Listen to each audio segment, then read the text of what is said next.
அனைவருக்கும் வணக்கம். பொங்கல் ரிலீஸ் படங்கள் நிகழ்ச்சியின் 28வது பகுதிக்கு உங்களை அன்போடு வரவேற்கிறேன். இந்த நிகழ்ச்சிக்கு தொடர்ந்து ஆதரவளித்து வரும் நல்ல உள்ளங்களுக்கு இந்த நேரத்தில் என் இதயம் கிடந்த நன்றியை தெரிவித்துக் கொள்கிறேன். 14/1/93 அன்று ரிலீஸ் ஆன திரைப்படம் கேப்டன் மகள்.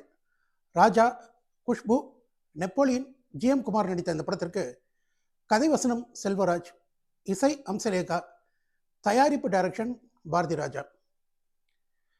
இந்த முறை நான் புலி வேட்டைக்கு வரேன். தயவு செஞ்சு தூண்டிலோடு நிற்காதீங்க. நான் ஆடப்போது புலி வேட்டை, தூண்டிலோடு நிற்காதீங்க. நான் தீப்பந்தம் ஏந்தி வருகிறேன். தயவுசெய்து ஊதுபத்தியோட மனத்தை எதிர்பார்க்காதீர்கள்னு முதல்ல ஒரு தன்னிலை விளக்கத்தோடு தான் பாரதி ராஜா இந்த படத்தை ஆரம்பிப்பார். அதாவது அவருடைய ரெகுலரான பாணி படத்துலேருந்து இந்த படம் கம்ப்ளீட்டாக மாறி இருக்கும் அப்படிங்கிறத ஆரம்பத்திலேயே சொல்லிடுறாரு. பட் த்ரில்லர் படம் எடுக்கிறது பாரதி ராஜாவுக்கு புதுசாக கிடையாது. ஆல்ரெடி சிவப்பு ரோஜாக்கள்ங்கிற ஒரு அருமையான படத்தை அவர் கொடுத்தவர் தான். ஸோ நம்ம அந்த சிவப்பு ரோஜாக்கள் மாதிரி ஒரு த்ரில்லராக இருக்குமோ அப்படின்னு நினச்சிட்டு போய் உட்காந்த ரசிகர்களுக்கு இந்த படம் நிச்சயமாக ஒரு ஏமாற்றத்தை தான் கொடுக்கும். படம் விறுவிறுப்பாக இருந்தாலும் ரசிகர்களால் ஏற்றுக்கொள்ள முடியவில்லை. காரணம், அவங்க பாரதி ராஜா கிட்ட எதிர்பார்த்தது வேற, த்ரில்லர்லேயே வேற ரகம். பட் அவர் கொடுத்தது வேற ரகம். ஒரு மூன்றாம் தர ஆங்கில படத்தை பார்த்தது போன்ற உணர்வு அப்படிங்கிற விமர்சனம் தான் இந்த படத்துக்கு வந்தது. அதே போல் இளையராஜா பாரதி ராஜாவுக்கு கை கொடுத்த அளவுக்கு அம்சலேகா நிச்சயமாக கை கொடுக்கல. எந்த பெண்ணிலும் இல்லாத ஒன்றுங்கிற ஒரே ஒரு பாட்டு மட்டும் சூப்பர் ஹிட் பாட்டாக அமைஞ்சதே தவிர, வழக்கமாக இளையராஜா பாரதி ராஜா காம்பினேஷனில் எல்லா பாட்டுமே ஹிட் ஆகும் இல்லையா, அதெல்லாம் நிச்சயமாக கேப்டன் மகளில் எதிர்பார்க்கவே முடியாது. படத்துக்கு நெகட்டிவ் கமெண்ட்ஸ் தான் நிறைய வந்தது, விமர்சனங்களும் அதே போல் தான் வந்தது. படம் கமர்ஷியலாக ஃபெயிலியரான ஒரு திரைப்படம். 1993 பொங்கலுக்கு ரிலீஸ் ஆன திரைப்படம் ஆதித்யன்.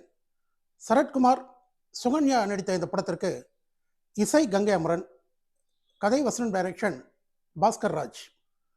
கங்கை அமரனோட மியூசிக் கொஞ்சம் கூட எடுபடவே இல்லை. எந்த பாட்டுமே பெரிய அளவில் ஹிட் ஆகலை. ஏன்னா கங்கை அமரன் சார் எப்படி மியூசிக் பண்ணுவார் நமக்கு தெரியும். அட்லீஸ்ட் ஒரு பாட்டாவது ஹிட் ஆகணும். பட் இந்த ஆதித்யன் படத்தில் எந்த பாட்டுமே ஹிட் ஆகலை. நிறைய ஒரு மிக்சட் இதுதான் வந்தது, விமர்சனங்கள் வந்தது. இந்த படம் ரொம்ப ஆவரேஜாக உடைய ஒரு திரைப்படம். 14/1/93 அன்று ரிலீஸ் ஆன திரைப்படம் கோவில் காளை. விஜயகாந்த், கனகா நடித்த இந்த படத்திற்கு தயாரிப்பு இளையராஜா, கங்கை அமரன், இசை இளையராஜா, கதை வசனம் டைரக்ஷன் கங்கை அமரன்.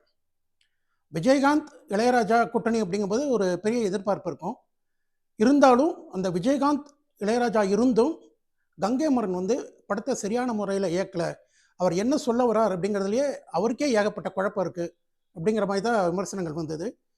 இளையராஜாவோட இசையில் பள்ளிக்கூடம் போகலாமா, அதுக்கு புத்தகத்தை வாங்கலாமா பாட்டு ஒரு சூப்பர் ஹிட் பாட்டாக இருந்தது.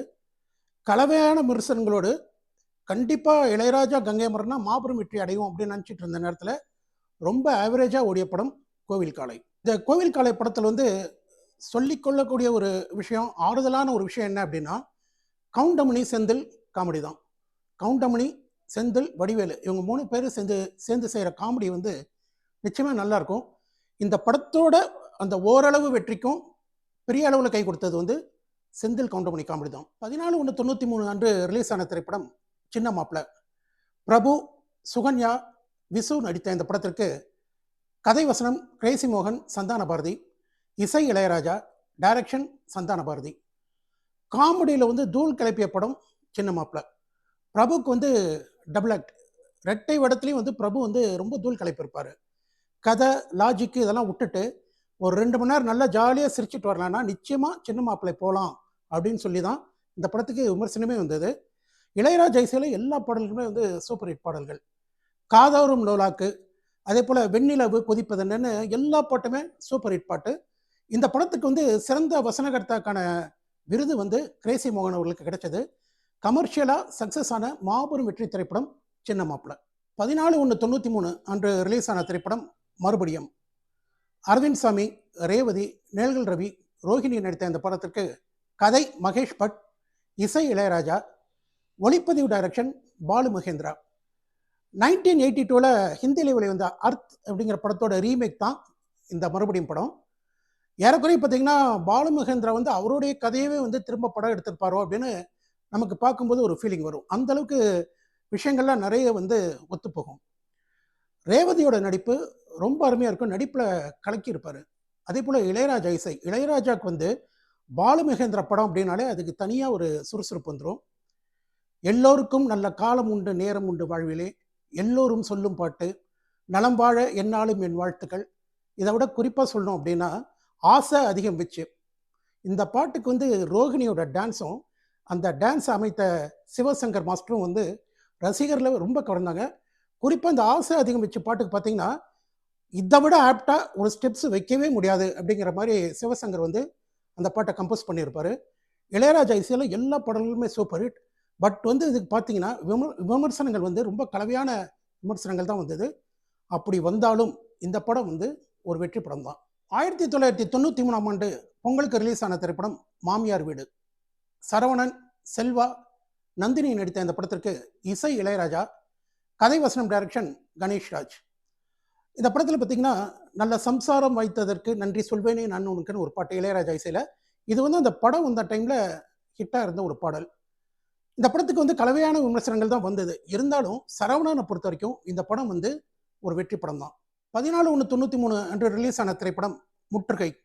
அருண் பாண்டியன், பானுப்பிரியா, ரஞ்சிதா நடித்த இந்த படத்திற்கு வசனம் ஆர்பி விஸ்வம், கதை ஆபாவானன், டைரக்ஷன் மனோபாலா, இசை சித்தார்த். இந்த படம் வந்து மனோபாலா வந்து ரொம்ப அருமையாக டைரக்ட் பண்ணியிருக்காரு. படத்தில் கொஞ்சம் கூட போர் அடிக்காமல் தொய்வில்லாமல் படத்தை எடுத்துகிட்டு போகிறாரு அப்படின்னு தான் இந்த படத்துக்கு வந்து விமர்சனம் வந்தது. இருந்தாலும் ஒரு சில பத்திரிகைகள் வந்து இந்த படம் எதிர்பார்த்த அளவுக்கு இல்லை அப்படின்னு நெகட்டிவ் விமர்சனம் கொடுத்தது. குறிப்பாக எல்லா பத்திரிகையுமே வந்து கிளைமேக்ஸ் காட்சி வந்து ரொம்ப பாராட்டியது. இப்படி ஒரு கலவையான விமர்சனங்களோடு சுமாராக கூடிய ஒரு திரைப்படம் முற்றுகை. 14/1/93 அன்று ரிலீஸ் ஆன திரைப்படம் வால்டர் வெற்றிவேல். சத்யராஜ், சுகன்யா, கவுண்டமணி, விஜயகுமார் நடித்த இந்த படத்திற்கு இசை இளையராஜா, கதை வசனம் டைரக்ஷன் பி வாசு. ரிக்ஷா மாமா படம் மாபெரும் வெற்றி அடைஞ்ச உடனே சத்யராஜோட சேர்ந்து இன்னொரு படம் பண்ணணும் அப்படின்னு பி வாசு ஆசைப்பட்டார். அதனுடைய விளைவு தான் வால்டர் வெற்றிவேல். இந்த படத்தோட துவக்க விழா அன்னைக்கு பார்த்தீங்கன்னா படத்தை வந்து கிளாப் அடித்து ஆரம்பிச்சு வச்சது சூப்பர் ஸ்டார் ரஜினிகாந்த். கேமராவை ஆன் பண்ணியிருந்து நடிகர் பிரபு. ஃபர்ஸ்ட் ஷாட்டை வந்து டைரக்ட் பண்ணியிருந்த வந்து கேப்டன் விஜயகாந்த். இந்த அளவுக்கு இந்த 3 விஐபிஸும் இந்த பூஜைக்கு வந்து இந்த வேலையெல்லாம் பண்ணாங்க. இது வந்து அந்த டைமில் ரொம்ப பரபரப்பாக பேசப்பட்ட ஒரு விஷயம். அதே போல் இளையராஜாவோட இசை வந்து இந்த படத்துக்கு மிகப்பெரிய ப்ளஸ் பாயிண்ட். மன்னவா மன்னவா மன்னாதி மன்னன் அல்லவா, ராசாவே சித்திரும்பு என்ன கடிச்சதுன்னு எல்லா பாட்டுமே சூப்பர் ஹிட் பாட்டு. படத்துக்கு வந்து எல்லா விமர்சனமுமே வந்து ரொம்ப பாசிட்டிவான விமர்சனங்கள் தான் வந்தது. கமர்ஷியலாக சக்ஸஸ் ஆகி 200 நாட்கள் ஓடிய திரைப்படம் வால்டர் வெற்றிவேல். 14/1/93 அன்று ரிலீஸ் ஆன திரைப்படம் ஜாதி மல்லி. முகேஷ், குஷ்பு, நாசர், வினீத் நடித்த இந்த படத்திற்கு இசை மரகதமணி, கதை கே பாலச்சந்தர் அனந்து, டைரக்ஷன் கே பாலச்சந்தர். கேபி சாரோட படம் அப்படின்னு பார்த்தா நிச்சயமாக இந்த படம் வந்து ரசிக்கிற மாதிரி தான் இருக்கும்.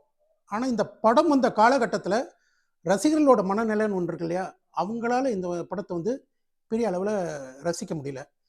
அதே போல் மரகதமணியோட இசையில் வந்து 2 பாட்டு மட்டுமே ஹிட் ஆச்சு. கம்பன் எங்கே போனான், ஷில்வி என்ன ஆனான், அந்த பாட்டு ஒன்று, மறக்க முடியவில்லைன்னு ஒரு பாட்டு. ஏன்னா பாலச்சந்தர் சார் படம் அப்படின்னாலே பாடல்கள் வந்து எல்லா பாட்டுமே கை கொடுக்கும். ஆனால் மரகதமணி இசையில் 2 பாட்டு மட்டுமே ஹிட் ஆனது. இந்த படம் வந்து கமர்ஷியலாக ஒரு ஃபெயிலியர் படம் தான். ஆனால் வந்து தமிழ் அரசோட சிறந்த படத்திற்கான விருது ஜாதிமல்லி படத்திற்கு கிடைத்தது. இந்த பகுதியில் வந்து 1993 பொங்கலுக்கு ரிலீஸ் ஆன படங்களை பற்றி பார்த்தோம். இதனுடைய தொடர்ச்சி நாளைய பதிவில். நன்றி, வணக்கம்.